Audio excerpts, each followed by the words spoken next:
तो बच्चों नेक्स्ट अब हम करने वाले हैं AC circuit containing capacitance only. ठीक है, तो रेजिस्टेंस कर लिया हमने, इंडक्टेंस कर लिया, अब करेंगे कैपेसिटेंस ओनली। जहां पे एसी सर्किट के साथ ओनली क्या लगा होगा, कैपेसिटर लगा होगा। तो यहाँ पे हमारे पास एक सर्किट है, यहाँ पे एक कैपेसिटर लगा हुआ है, और ये वाला जो सर्किट है ये कनेक्टेड है एक एसी सोर्स से। ठीक है, ये हमारे पास यहाँ पे एक एसी सोर्स लगा हुआ है। तो यहाँ पे ईएमएफ कितनी है, EMF is equal to E naught sine omega T. यहाँ पे ये कैपेसिटेंस है, ईएमएफ हमने मान ली कितनी है, ई नॉट साइन ओमेगा टी है। क्लियर है। अब क्या होगा, जैसे ही यहाँ से करंट फ्लो होना शुरू होगा, तो करंट फ्लो होने की वजह से क्या होगा, सर्किट में चार्ज ट्रांसफर होगा प्लेट्स में, और उसकी वजह से पोटेंशियल डिफरेंस बनेगा कहाँ पे, प्लेट्स के बीच में।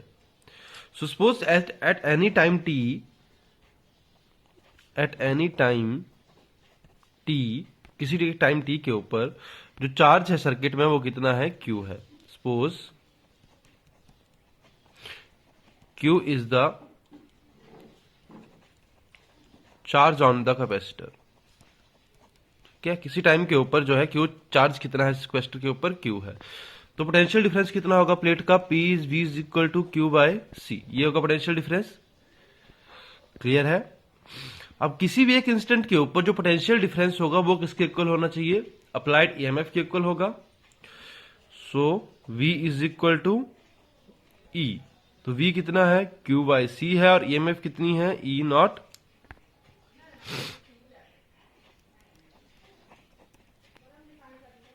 Sign omega T, right. So यहां से Q कितना बन जाएगा, Q is equal to C E naught sine omega T. तो ये हमारे पास जो है चार्ज की वैल्यू आ गई। क्लियर है। सपोज आई क्या है, इंस्टेंटेनियस वैल्यू ऑफ करंट है सर्किट में, instantaneous value of current in the circuit. अगर आई क्या है सर्किट में, इंस्टेंटेनियस वैल्यू है करंट की, तो आई की वैल्यू कितनी बन जाएगी, आई बन जाएगा D Q by D T, instantaneous value इससे मिल जाएगी। क्यू हमारे पास है तो यहां पे आ जाएगा D by D T of Q.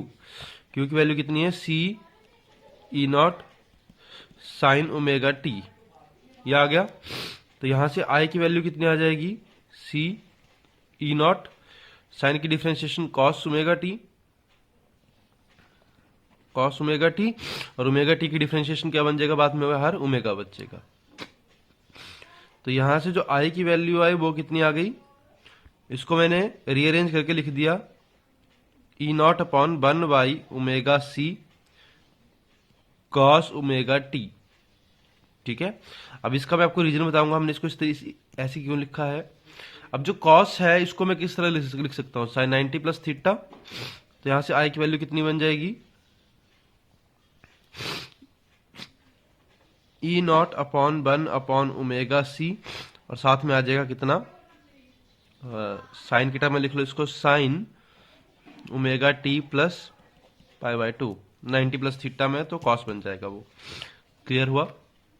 ये हमारे पास वैल्यू होगी किसकी, करंट की वैल्यू आ गई। अब करंट मैक्सिमम कब होगा, आई किसके इक्वल होगा, आई नॉट के इक्वल होगा कब, जब ये वाली जो टर्म है व्हेन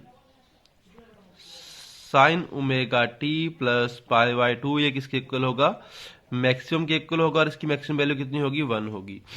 सो आई नॉट कितना बन जाएगा, E naught upon 1 by omega C. तो यहां से हम करंट की वैल्यू लिख सकते हैं, I is equal to I naught sine omega T plus pi by 2। Clear है। ये इक्वेशन नंबर ए मान लो, इसको इक्वेशन नंबर बी मान लो, दोनों को कंपेयर कर लो।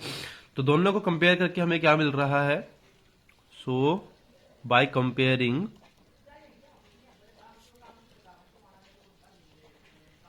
ए एंड बी, ठीक है, जो एसी सर्किट है इसमें सिर्फ कैपेसिटेंस करंट होगा, कैपेसिटेंस होगी ओनली, उसमें क्या करेगा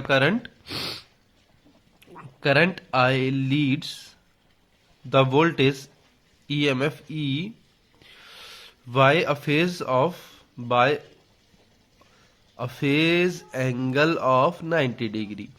तो जब हम इंडक्टेंस की बात कर रहे थे तो वहां पे जो करंट था वो लैग कर रहा था, और कैपेसिटेंस के केस में जो करंट है वो क्या कर रहा है, लीड कर रहा है।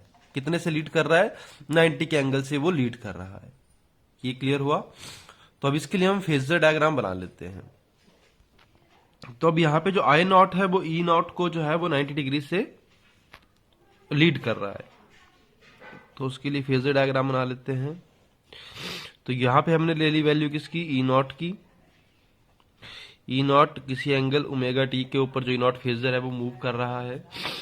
साथ में इसके अपोजिट में आ जाएगा 90 डिग्री का, 90 डिग्री के ऊपर ई नॉट, आई नॉट।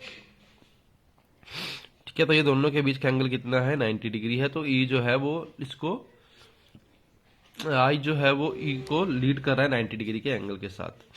तो यहाँ पे हमारे पास ये मैक्सिमम वैल्यू आ गई किसकी, आई नॉट की। तो आई की मैक्सिमम वैल्यू कितनी हो जाएगी, I naught sine omega T plus pi by 2। और यहाँ पे ये अगर यहाँ पे हम प्रोजेक्शन डाल लें तो यहाँ पे हमें ईएमएफ की वैल्यू मिल जाएगी। ईएमएफ की वैल्यू कितनी है, ई नॉट साइन ओमेगा टी, जो मैक्सिमम वैल्यू है। और ये जो फेजर है दोनों वो एंटी क्लॉकवाइज डायरेक्शन में मूव कर रहे हैं। तो इन्हीं के बेस के ऊपर हम इनके लिए कर्व वाली डायग्राम, कर्व ड्रॉ कर लेते हैं दोनों के लिए साइन वेव की फॉर्म में। वेव की फॉर्म में ड्रॉ कर लेते हैं फेजर को। तो वेव की फॉर्म में किस तरह से आएगा, यहाँ पे ई एंड आई आ जाएगा। ठीक है, और यहाँ पे हमारे पास जो है ओमेगा टी है इस डायरेक्शन में, जो ओमेगा टी के साथ ये मूव कर रहे हैं। तो सबसे पहले तो हम इसके लिए ड्रॉ करते हैं ई के लिए। तो ई जो ये वोल्टेज है उसके लिए तो हमारे पास सिंपली इस तरह से कर्व बन जाएगी, इस तरह से। ठीक है, मूव करती रहेगी ये। अब हम ड्रॉ करेंगे इसके लिए आई के लिए। तो आई क्या है, 90 डिग्री के फेज से ऊपर चल रही है। तो 90 डिग्री के फेज से ऊपर चल रही है तो मतलब यहां जैसे शुरू होगी ये और कुछ इस तरह से मूव करती रहेगी।